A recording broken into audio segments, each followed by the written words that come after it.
Hello, episode 667. Susan here. Sarah Louise. In the flesh. In the flesh. How are you? I saw a tweet the other day that said, hey, white ladies, what's your middle name and why did your mom choose Marie or Elizabeth? Yeah. At least you don't have a common middle name.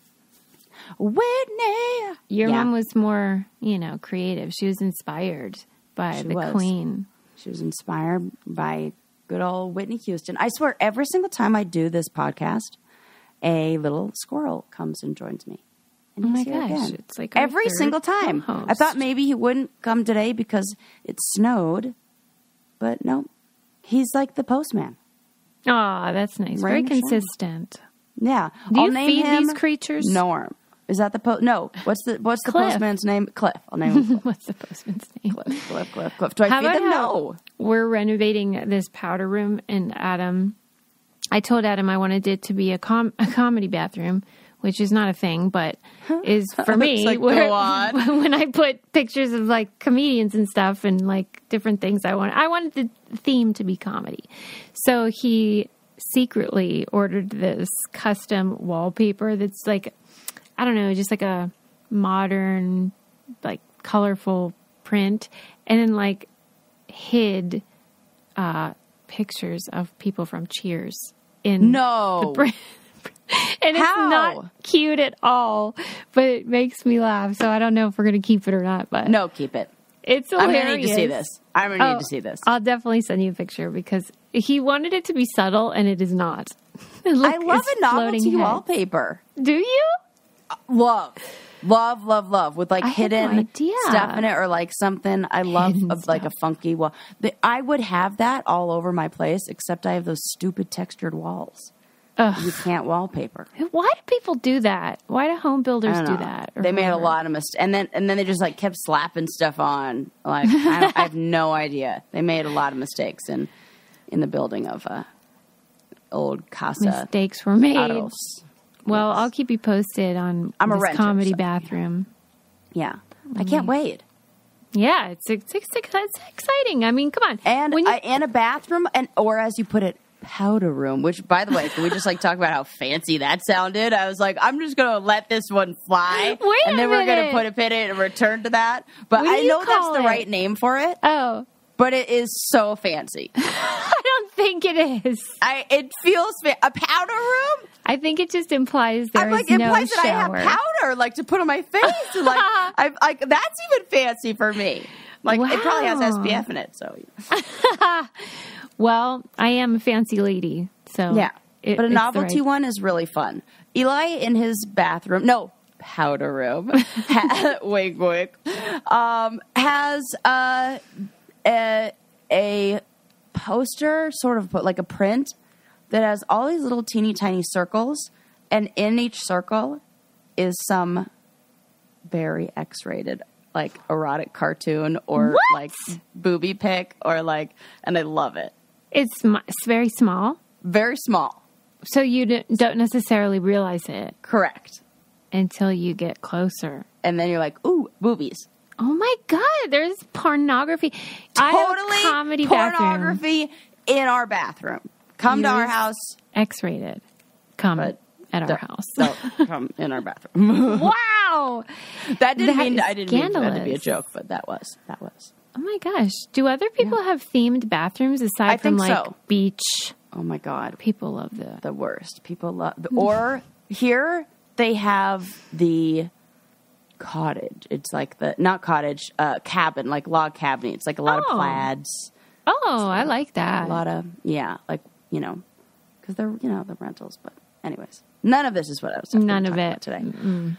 Oh my gosh. But wallpaper, now that I'm thinking of it, because I love our background. Can we have like brain candy? Yeah, why don't we have that wallpaper? Would be like super fun. Who's going to buy that though? Probably just us. Yeah. Right. And at that point, just give me a Sharpie and let me just doodle on the walls. Right. I think we've answered our own question. Yes, we did. Okay. Let's talk about some other things. Are you following, who isn't, or you can't even help yourself, even if you don't want to, you're following it, with everything that's going on Twitter? Oh, yeah. Sis. Yeah. This is one of my favorite stories. Tell me why. I love how unprepared Elon Musk was for all of this. So you find it like gratifying for him to be outed as a complete imbecile. Oh. Who wouldn't find that gratifying? That guy's a dick. Right. He's so awful. He's awful. So, like, it's hilarious when he thinks that he has all the answers for everything. Yeah. Turns out, make a bunch of stocks crash. I mean, if I had to say, like he seems to have mistaken good business practice for, like, liberal wokeism. And now he's realizing why certain things were in place, and it had nothing to do with progressive politics. It was just like how you protect your advertisers and things like that. Yeah. I don't know how he missed this memo. Hello. And the idea of the paying for a blue check is... It lasted one day. The cuckoo craziest thing I've ever heard. In my entire life. For me, even though, like, if you clicked on the check and it would say whether you were paying or whether you were given it because you're notable, it still embarrassed me to have the blue check because I didn't want anyone to even think I would ever give that man $8 a month. Never. No. Did yours remain on there? Mm-hmm. Yeah, Did everybody mine? that already had one, everybody stayed. Oh. And then if you clicked on it, it would say this person is verified because they are notable in blah, blah, blah. Oh, my goodness. But there was this thing that you can put in the search to find out who that you follow did pay for theirs. What? And I unfollowed them right away. I was like, I goodbye. I don't like you anymore. Oh, my. Susie, do you want to share who? Oh, sure. I'll send it to you. Because it's cringe, man. There is nothing cringier than thinking that you need a blue check. Yeah. And how do you know? I don't even know how I got mine. I think MTV did like a roundup where they were like, hey, we're giving you guys all this. And then they did this stupid thing where they said you have to have MTV in the handle. Can you believe? Who listened to that? I wish I had a thing to check on who did that. Yep. And then I love that CT was my favorite from the show. CT was like, no, I'm not going to change mine. And then he kept his famous for nothing. And they were like, you can't do that. He's like, oh, watch me.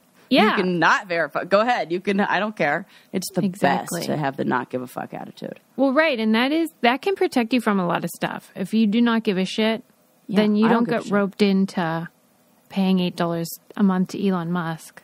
For no goddamn reason. In a million years. And I love all of the people who paid $8 to pretend to be somebody else and then went on there and just tweeted out all the stuff that everybody already knows. Yeah. You know, like Coca-Cola is like, sign this petition and we'll put cocaine back. That's a good one. I didn't see that one. That was so good. But, oh, man. I would have paid $8 to go on a few. His like fans, I guess you'd call them, these like white guys that like idolize. They should Elon. be called Musketeers, but they're not smart enough to think of that name. They are so. It's like the sycophants. They nauseate me because I did a tweet a couple days ago that said, I don't know, maybe we should stop calling men geniuses just because they're rich. Yeah. I didn't say anybody's name. Yeah. I didn't tag anyone. I mean, it took a day or two, but his followers find this shit. And then they're like, maybe we should stop calling you attractive because you have fake tits. Well, Elon Musk's followers did that? Like, they're... What? The Musketeers are coming after you? Yeah, and I'm like, don't worry, nobody's calling me attractive. So, I mean, what is... I am. Yeah, besides Sarah. Dreamboat. But it's just such a silly... They're just... Why are you on his side, sir, that lives in his mom's basement? It is that idea that, like... Because it's the nerd. It's the nerd thing. It's like they love the idea that... One of their own. Yes. Yeah. Can make it and then, like... I don't know. It's embarrassing. Yeah. Oh, God. I'll tell you what's not embarrassing, and that is getting a TrueMe phone for one of your loved ones. This is how you protect your children from garbage on the internet. Yes. Like probably Elon Musk and other things. Because as I just demonstrated, online life is not for the faint of heart. It is a jungle in there. And I do not want my child being exposed to it. But yet I don't want to deprive him of what has become essential, which is the ability to be online. And so TrueMe phones are such a great solution. We love I guess he's in marketing, Modern Dad on Instagram. Yeah. And he's the one that introduced TrueMe to us. And they're cracked up to be, because all the apps on there are vetted, they're safe, you don't have to worry about what your kid is discovering or doing. Like looking up Sarah's wallpaper, for instance. Like, that would not be allowed. We got to protect the children. And they're safe and affordable phones that give you that peace of mind that you crave. And they have tons of apps and stuff. The kids love it. There's so much to do.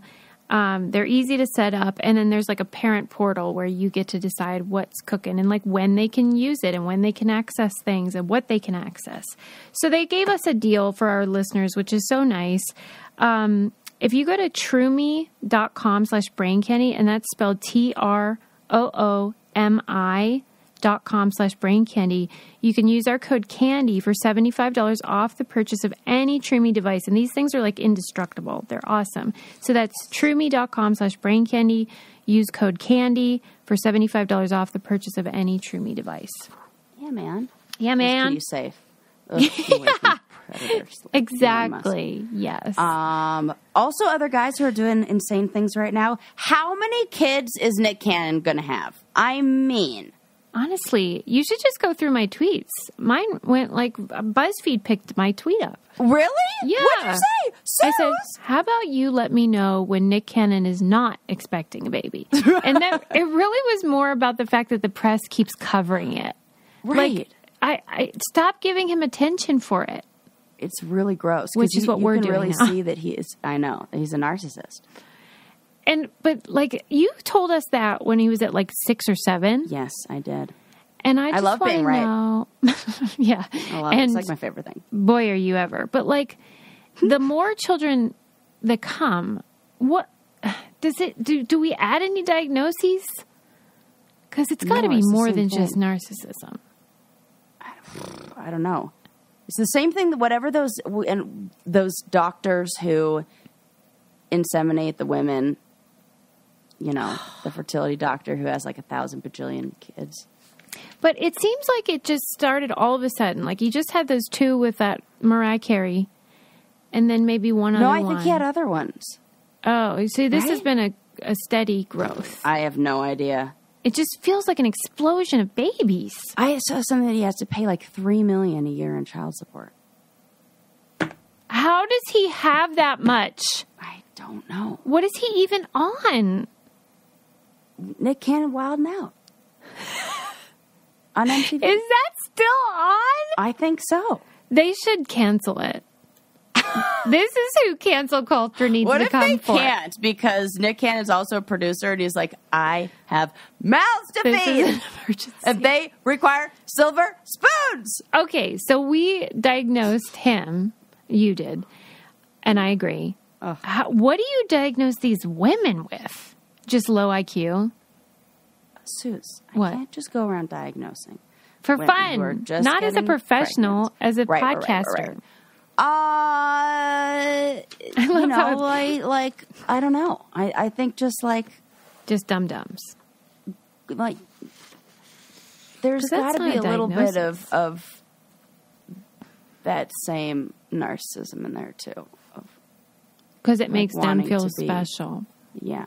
I don't know. There's no diagnosis for just like wanting to chase the spotlight, I think. There are elements of narcissism, but yeah. I don't know. Honestly, I don't know which is worse. There's a part of me that thinks like, it's like you're using what you got. Yeah, that's true because they do gain something from it. Whereas, what does he get out of this deal? You know, like, right? What does he get out of this deal except self-satisfaction? And it's really gross. Did you see that meme of like Nat Geo? Yeah, put out? It's so good. Say it. Just like they said what human beings will look like in like 2050, and they're all Nick Cannon with like different haircuts and stuff. Yep. Oh, like really diverse, but all Nick Cannon's face, which is really But like funny. I'm genuinely mad about it. I don't know why. Yeah.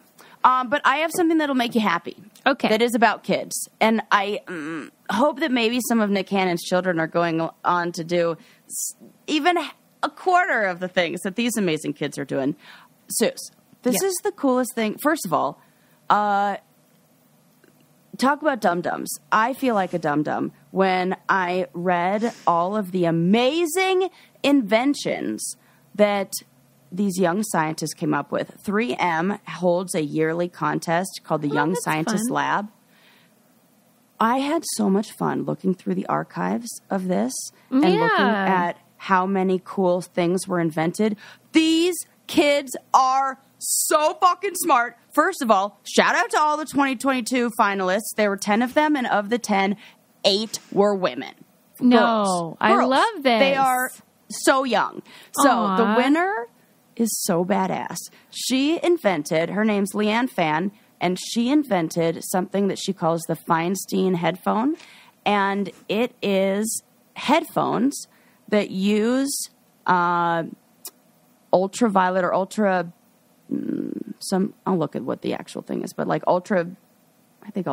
light to combat ear infections. No. Yes. She created this headphone that when you put it on, why is my computer frozen now? Let me click on this. There we go.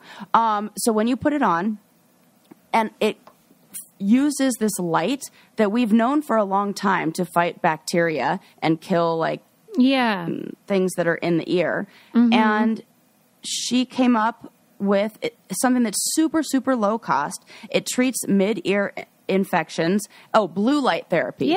And they use that for like acne on your face and stuff.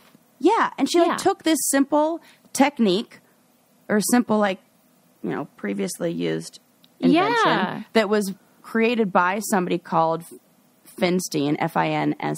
Oh, okay. Finsen, F-I-N-S-E-N. I added a T in there. Finsen. So he won a Nobel Prize in physiology in 1903 for this work, this phototherapy work on smallpox. It helped reduce like the pustules and which is the grossest word in the whole entire world. Like pock marks on people's bodies from smallpox with this kind of treatment. Yeah. And she applied the same kind of treatment to headphones that use also some sort of learning technology, and I don't know which. Like, it didn't talk about in her little video about what this does, but I imagine how to direct the light and how much to use, things like that. And so you just put the head, and they look like big, huge headphones, kind of like we're wearing right now, and they have the blue light technology in there, and it just sends the light into the ear, and it helps to, 60% of hearing loss is from ear infections, it said. So she could help so many people. That is amazing. Isn't that super cool? Yes. Very impressive. This she said potentially prevents up to 60% of hearing loss in children. My gosh. Yeah. And this girl is like what? 14 years old. 14. Yeah. From San Diego, California. Leanne Fan. I mean, I was just putting posters up in my bedroom. Did you do a science fair project? I did. What'd you do? Yeah.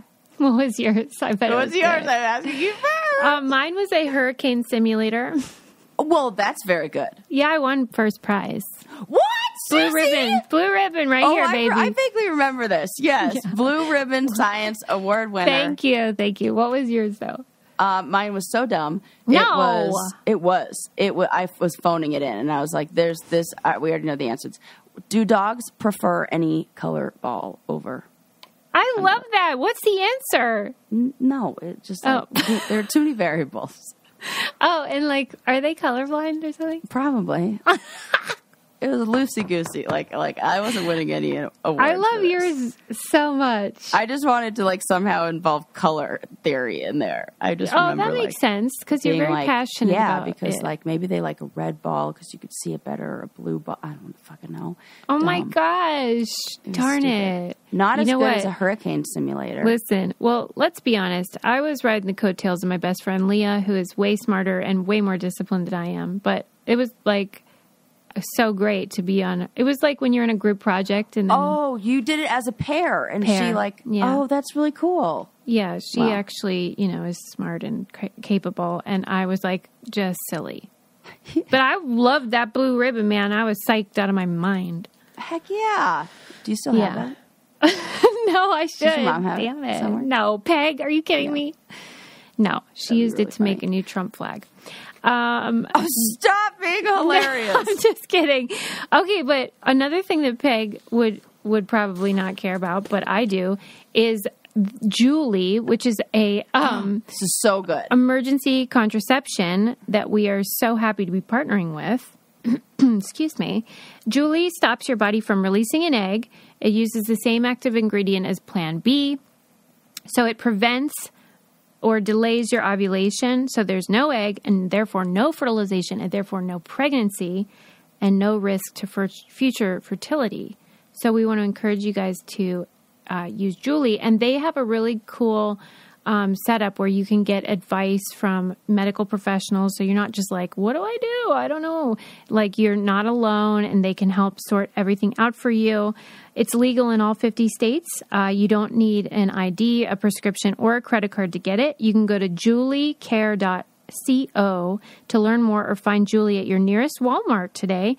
That's juliecare.co to learn more. I love working with them. Do you want to hear about some of the other awesome inventions? I mean, these kits are really amazing. I do.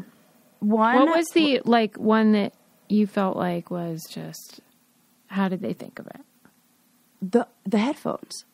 Yeah. Well, I mean, she won though, right? She did.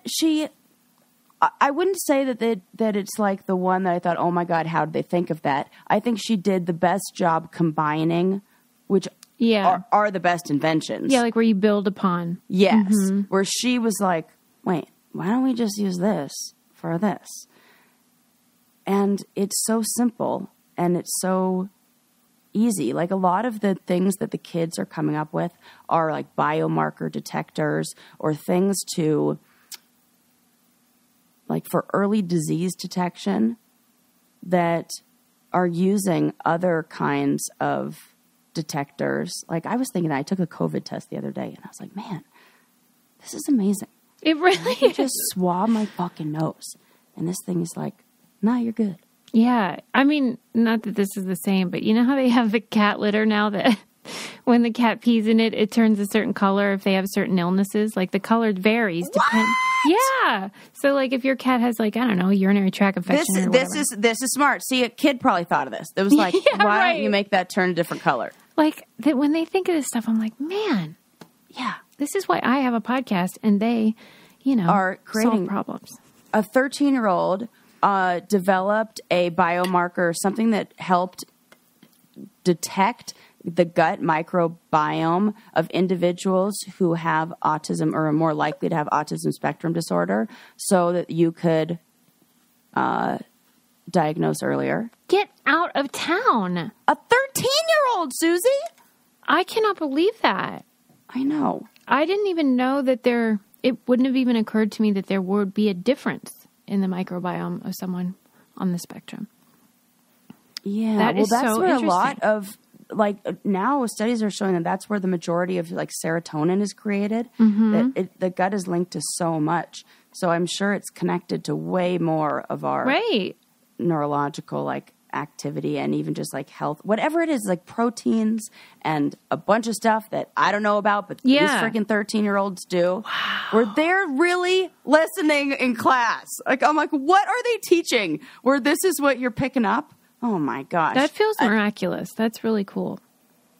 Shazana Sammy, a 13-year-old in 8th grade from Iowa City, Iowa, created a better air polluting or air filtration system for air pollution.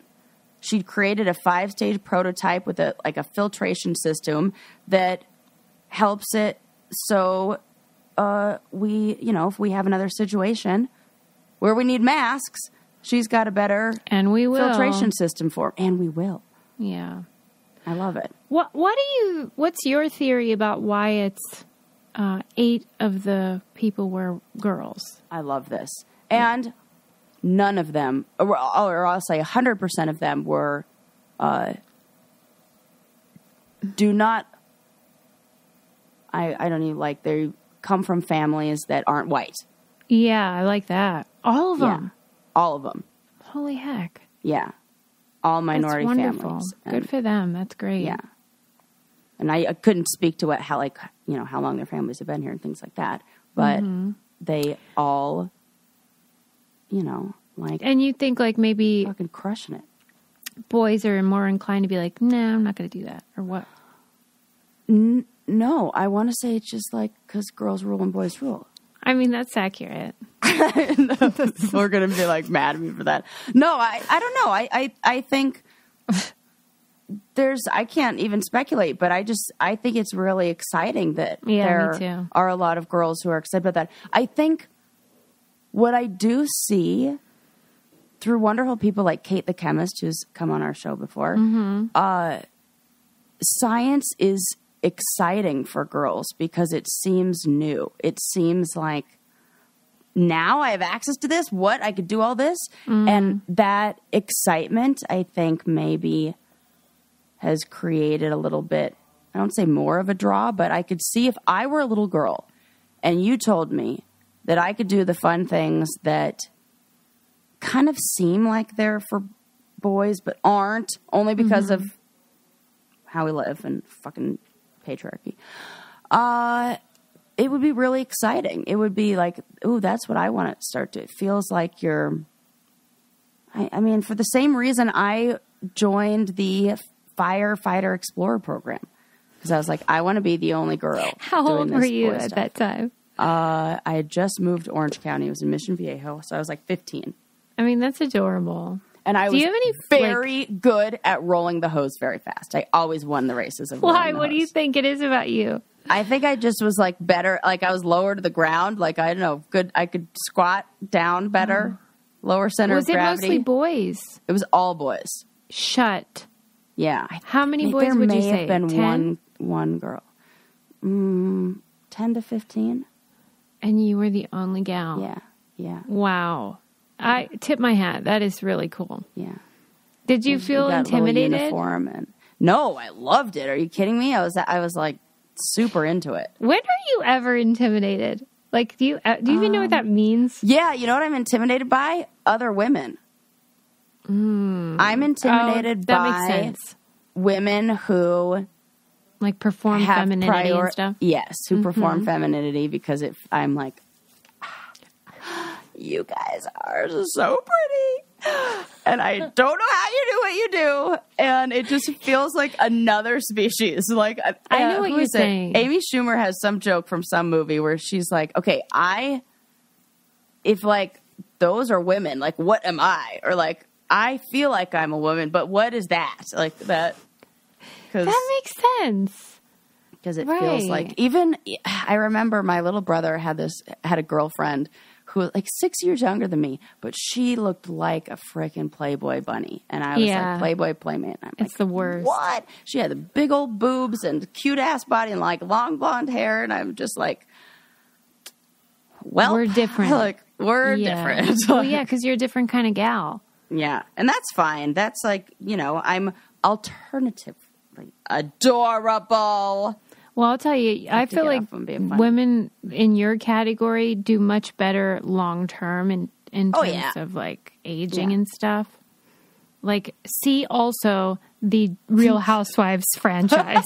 I mean, when you get a load of some of those broads, I'm this is not going well. Yeah, when your identity isn't wrapped up in, I'm not saying that these people's are, but when your identity isn't, isn't wrapped up in the externals, then you feel, because it's it's fading, and it's just bullshit anyway. Well, I mean, you're so beautiful too. I'm just saying, like, when you do that whole, all the makeup and all the stuff, the girly girl stuff, that it doesn't often age really well. No, it does. In fact, now I'm at the point where, like, it goes one of two directions.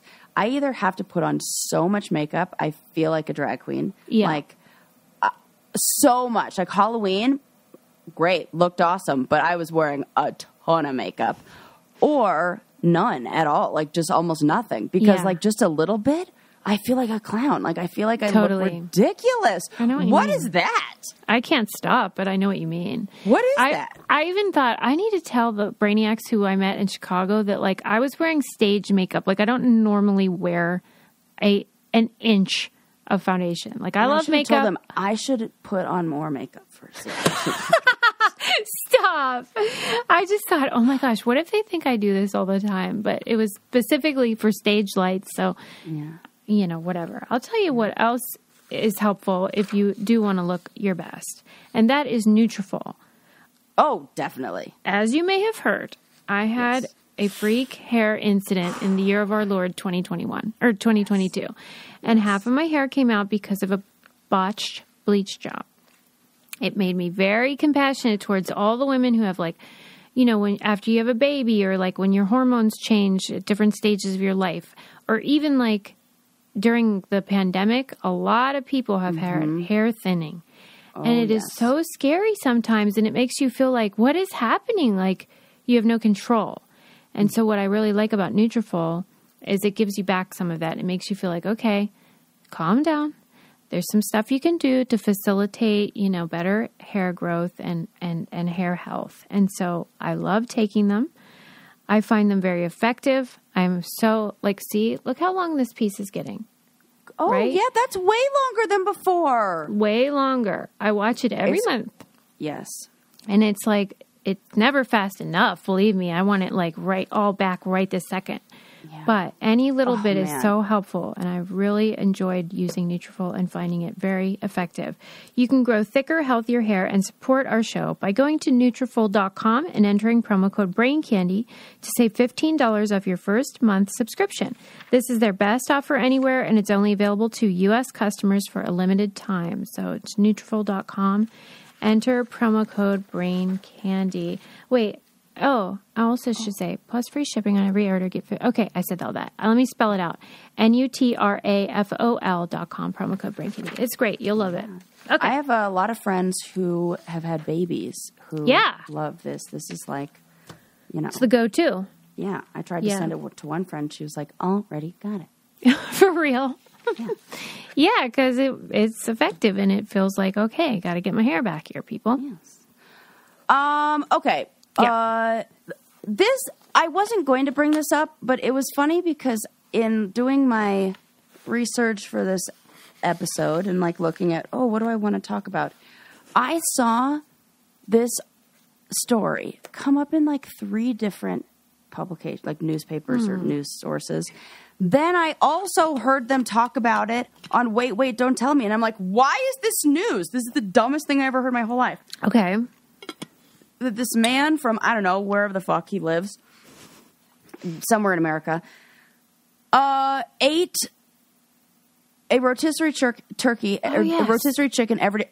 See, you even know. Why is this in the fucking news? A rotisserie chicken every day for 40 days. Yeah. Susie. Yeah. Why is this? What are we impressed by here? Why are we talking about this? Can somebody explain this to me? Why they felt it newsworthy?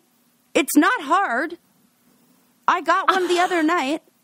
I love that that's why you think it's not newsworthy, because you're like, who hasn't done that? It's either gross, weird, or hard. So on Wait, Don't Tell Me, they didn't say like, and here's why you should care? No. Uh-huh. They were just like, I think some of the jokes were like, every single dad can do this. Like I know a lot of single dads who are already having this contest and like already. So I'm like, I feel like maybe some people were as confused as I am, but I don't understand. This was not on my list of things to talk about, but now I have to talk about it because so many other people are. Yeah. Two things about it I found interesting. Number one, it was supposed to be 30 days, but this is an actual thing? He committed to 30 days, and then he felt like that wasn't hard enough when he got to 30, and he was like, I got to do 10 more. What is he eating all the bones too? Why is this a challenge? Then the second thing I thought was interesting was what he said he was craving to eat after it was over, and it's how I feel every challenge. I always have one food that I want more than anything. Do you have one? No. Not salad, but that's a good answer. I don't know why. No, I don't know. It's always sushi for me. Oh, sushi. And that's what he said. He couldn't wait to have sushi, which you'd think he'd want to lay off protein a little bit and get greens like you said. The opposite side of the spectrum. Like, I have this thing that's been slow cooked, and now I want something that's been no cooked. Yeah, okay. I get that. But you're right, though. Little greens couldn't hurt. Yeah. I can't imagine his digestive tract is going. But why? I think that seems fine. I really don't understand the problem. Aren't they like 3 pounds or something? How big are these things? Like, if you had that breakfast, lunch, and dinner, and you broke a chicken up, you're talking a half a chicken is like a normal order at a restaurant, right? He was eating it in one sitting, number one. That's disgusting. Like, he wasn't portioning it. Like, there are certain things that would make me disgusted about this story. Yeah. Like, remember the guy who ate macaroni and cheese for like his whole fucking life? And the thing that I was upset about was not the fact that he was eating it, but he was eating it with this wooden spoon right out of the pot. And I'm like, nope, disgusting. You're an animal. So like, if this guy were eating it straight out of that plastic container, or like drinking the juice or something like that, we have a problem, sir. Okay. But it was one sitting. And then I felt like shame because this is what I ate for dinner last night. A whole one? Not a whole one, Susie. I'm not an animal. Well, that's what he's doing. A whole one every day. No, but if I were eating like you breakfast, could, I could. Yeah. Like I could very easily put down Is that gross? Oh no, I don't think so. I'm just trying to think because it also said that was usually his only meal of the day. And I think it said he lost like 18 pounds. So this is going to become like a diet. Yeah. Well, I was watching the latest season of Alone that's available on Netflix. It's good, right? It's so good. It's always so good. Mm-hmm. And I'm always so surprised. It's kind of like Jordan from, I can't remember what season 6 or something, where he shot a moose and had moose the whole time, still almost starved because he didn't have enough fat. Like you have to have you have to have the balance of stuff. And I think if you eat one of anything, you might like lose weight in weird ways, or I don't know. I do want to know why the plural of moose is not meese. Why is that? I want to know. It's not, or anywhere near what I think you were going to say. Okay, wait a sec. Moose is just moose. Yeah. Right? Yeah. Mouse is mine. Yeah, but okay, goose. so moose should be moose. Goose is geese. Moose should be geese. It should. If goose is geese, then moose should be meese. Oh my God, that is so fucking funny, Susie. It's just true. I'm not trying to be funny. I want that on a Christmas card. I don't know how to turn it into a Christmas card or what that would be, or tweet that somewhere. You were talking about your viral tweets. Oh this is one of them. Okay, I'll think about it. This is so good. Well, if anyone knows the answer, though, let me know because it does bother me. I dated a boy in high school named Tom Meese, and I always would think about that. Yes. That is the plural. That's really funny. Okay, anyway, sorry. Well, that's hilarious. What are some things that I actually want to talk to you about today? Okay, we talked about some science. I saw this interesting article. It was an argument that was made. I think it was in Scientific American. I saw this. But it was an argument that was being made by these two psychologists who were putting together or looking at like past data on something that they're coining persuasion fatigue. And they are putting forth this idea that we have a limited amount of energy to persuade somebody into believing something that we believe. And even the act of doing so makes us so fatigued that there are consequences. Even with it, you're nodding your head like, yeah, I totally. Yeah. This is interesting because I was like, does that already exist? And I looked it up, and it doesn't. Like they're like research, putting together research to then publish an article on like coining this term. Yeah. And when I read it, I was like, Susie here nodding her head along, like, yes, I feel like I have. Anybody who sat through a Thanksgiving dinner with their family who might have a different opinion than they do has probably experienced this persuasion fatigue. Yeah. I felt it so much over the last, say, 5 or 6 years because of during the Trump presidency. It started to feel like our foundation of like things we all just accept, like 2 + 2 = 4, had deteriorated. And that a lot of things that I thought we all agreed on then became up for debate. Yep. And it's exhausting. Sorry. It is super, super exhausting. You're exactly right. And it becomes more exhausting the more polarizing the views are, because you are it becomes overwhelming in your mind to think of how much it would take to actually convince this person of what you believe. And that is the mind becomes overwhelmed with that idea, and it starts to, and as we know, like we've talked about this on the show a whole bunch, what happens to our brain when we're in a state of like fight or flight, or how our IQ changes when we become more,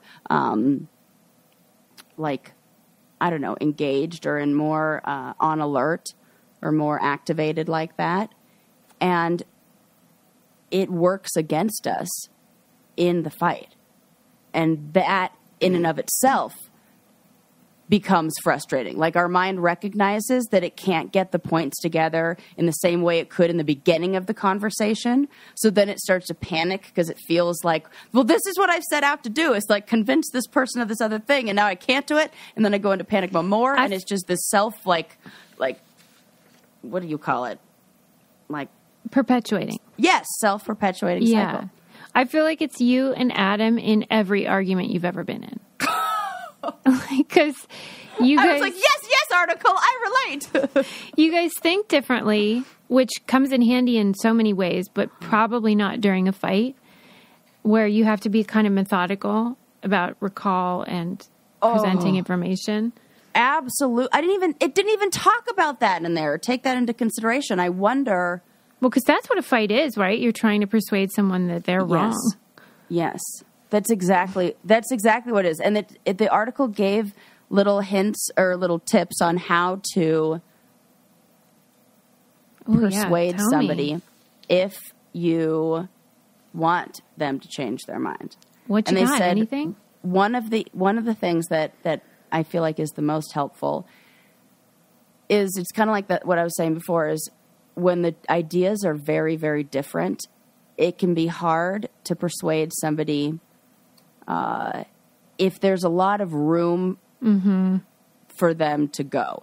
Yeah. So rather than doing that, like the example that they gave was like, say you are trying to tell your family why they need to be vaccinated.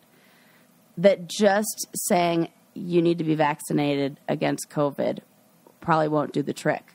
But if you talk about things that are more like baby steps that they can get on board with, like the history of vaccines in the world, without discussing your major points. So you're like baby stepping them along the way. Like if they can, so you can agree to this idea, and then almost helps them come to. Well, and if you were on the other side, maybe it would, if someone wanted to convince me vaccines were bad, maybe they could say, here's some data that shows like some real bad side effects or whatever, without actually saying, don't do that. Yeah. Little pieces along the way. Yeah. That's interesting. I thought that was really interesting. And it was brand new. Like it's a brand new... I think we're going to hear more about this Yeah, it's like I think so. Because I think a lot of people are suffering from it. Yeah, and I think a lot of these things are coming from, I don't know, the aftermath of the last few years and everything. Like the other term that I heard and that I had never heard before the pandemic was anticipatory grief, of grieving something that is yet to come, in the future. Or that's something in the future, that was something that we all collectively felt that, there's so much that we would have done, but now we won't. Yeah. One thing I think, though, that everybody also is struggling with is how, times are tough and you might need someone to talk to. Yeah, the holidays can really do it for people. It is really hard around the holidays. You are not alone in those feelings, and don't worry, there are people you can talk to. Yeah, BetterHelp offers, a whole bunch of therapists that you can choose from that have different specializations and stuff. So you can meet with them from the comfort of your own home, wherever you may be, because it's all online. And life's tough. So don't you want to talk to somebody? Yes, definitely. Get a load off. We've been having great luck with ours, Sarah and I, and it just feels good to not feel alone. And I know a lot of people are stressed, and like Sarah said, the holidays do not often help with that. Nope. As the world's largest therapy service, BetterHelp has matched 3 million people with professionally licensed and vetted therapists, available 100% online. Plus, it's affordable. Just fill out a brief questionnaire to match with a therapist. If things aren't clicking, you can easily switch to a new therapist anytime. Couldn't be simpler. No waiting rooms, no traffic, no endless searching for the right therapist. Learn more and save 10% off your first month at betterhelp.com/braincandy. That's BetterHelp, HELP.com/braincandy. You want to hear some really inspiring news for people who have trouble making decisions? Yeah. Well, don't you worry. Indecisiveness, or not being able to come up with a decision, actually can make you smarter in some ways. Can make you smarter. Yes. Okay. So, we kind of think when somebody can't make a decision, or at least I feel like I even heard this term, decision paralysis, you're don't know what to do one way or the other. And it's kind of been looked at as a really negative thing. And there's even a test called the Frost Indecisiveness Scale that asks a lot of these questions, my thought. It's one of those 1 to 5 scales where you either strongly disagree or strongly agree, and then there'll be a neutral in the middle. Yeah. And it'll ask a question like, my thoughts are often contradictory, or I feel torn between two sides of an issue. And it's very black or white, kind of sometimes when I think about a topic, it almost feels like I'm physically switching from side to side, that kind of indecisiveness. And it's specifically looking at the thoughts and feelings underlying someone's judgment and decision-making or lack thereof. And so we kind of have always thought about indecisiveness as a not good thing. Usually it's linked to perfectionism. But this recent study, these people were looking at maybe we're asking the wrong questions. Maybe we're looking, and this is so needs to be done with every single frickin' scale that we use to test anything. The way that we ask the questions change so much. That's true. On about whether or not we,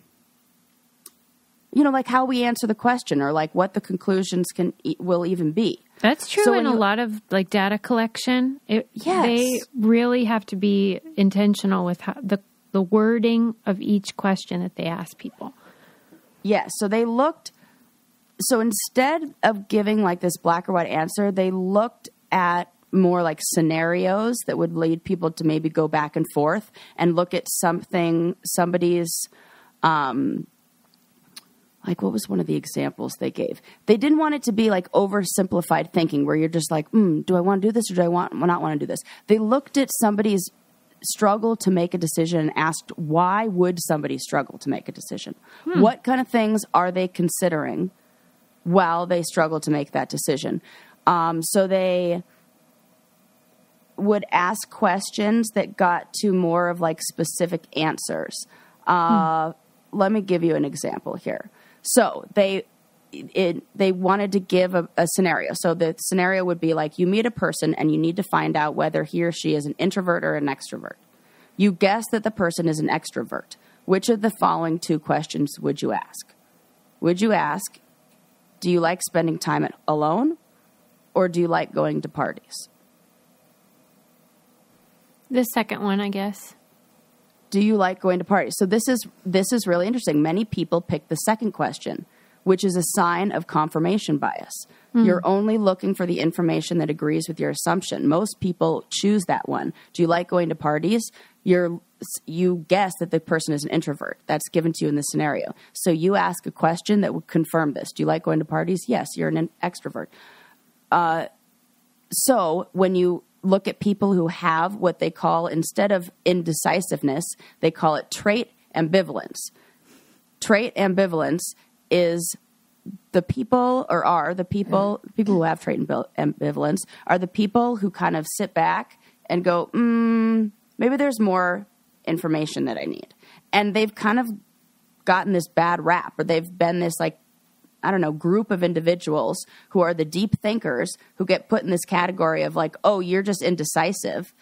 And they're really the ones who are less likely to fall for confirmation bias, more likely to come up with a unique answer to a situation.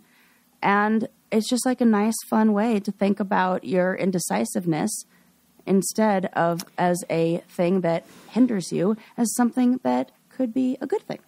Well, so like whenever we've had to take, those personality tests, a lot of people have taken them for various reasons.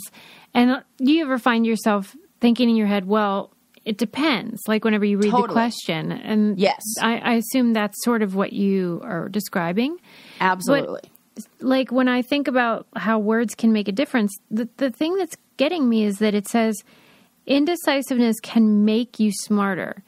Does that mean you might be smarter and that's why you're indecisive, or being indecisive actually makes you increases your smartness? You see what I mean? Yeah. The word "make" feels weird to me.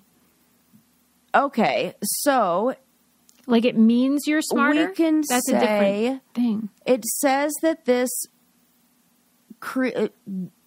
having this kind of trait assumption, or is that the word I said? Trait assumption, trait ambivalence, makes it so people are less prone to correspondence bias, which is the tendency to ignore the context of someone's behavior and instead attribute any failures and successes directly to the person themselves.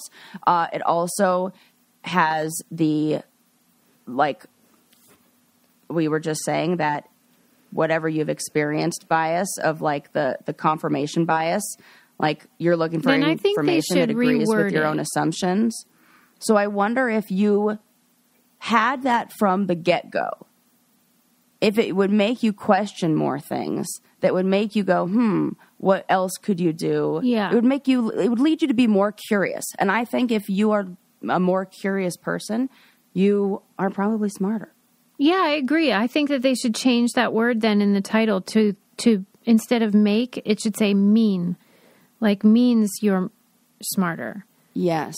Rather than it like makes increases. Yeah. Because I wonder, but what if you all of a sudden decided to be more indecisive about things? Not indecisive, but have that trait, whatever the fuck that word is that I can never remember. Trait assumptions. Ambivalence. I keep saying the wrong word. Trait ambivalence.